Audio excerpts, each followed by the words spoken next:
Thank you, Mr. Chairman, and thank you, Secretary, and your team for being here. I'd like to preface my comments with commending your department on your significant role over the last 2 years, from turning around the general fund from when you came in at a record deficit to only 2 years later we're talking about having a surplus in this current fiscal year. And we did it all with, you did it all in the General Assembly and without raising a single tax, and I think you should be commended for that.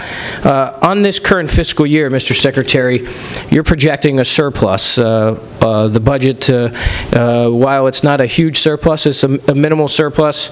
That's coming in spite of sales tax collections coming under projections. And even with your changes to online sales and use tax, we're still coming in under expectations.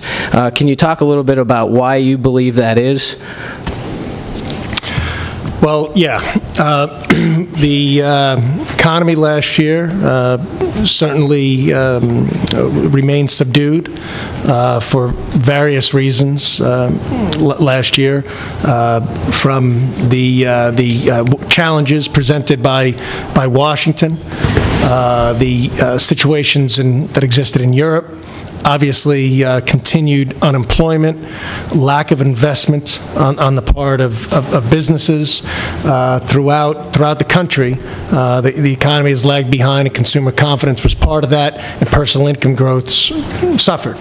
The fourth quarter of 2012, we actually had a GDP negative 0.1 GDP growth. 2 quarters in a row like that, that's technically a recession.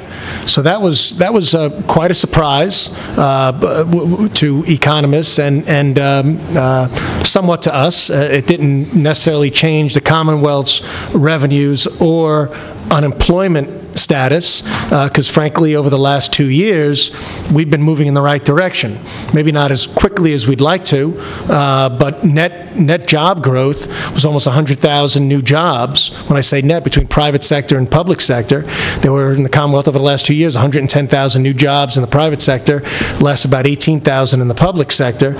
So that's actually far more than occurred, for instance, in Ohio and some neighboring states. That, as I was saying before, is really where our revenues come from, particularly personal income taxes.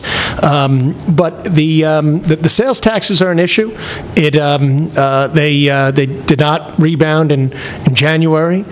We are hoping that we're not necessarily projecting a strong rebound in sales taxes, but we are projecting somewhat of a rebound in motor vehicle sales.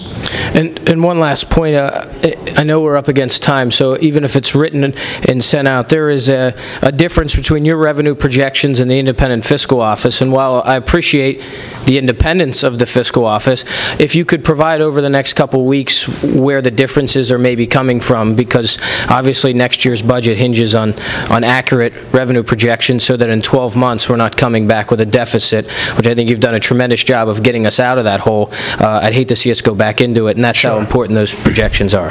Thank you, Mr. Secretary. Thank you, Mr. Chairman. Thank you, Representative.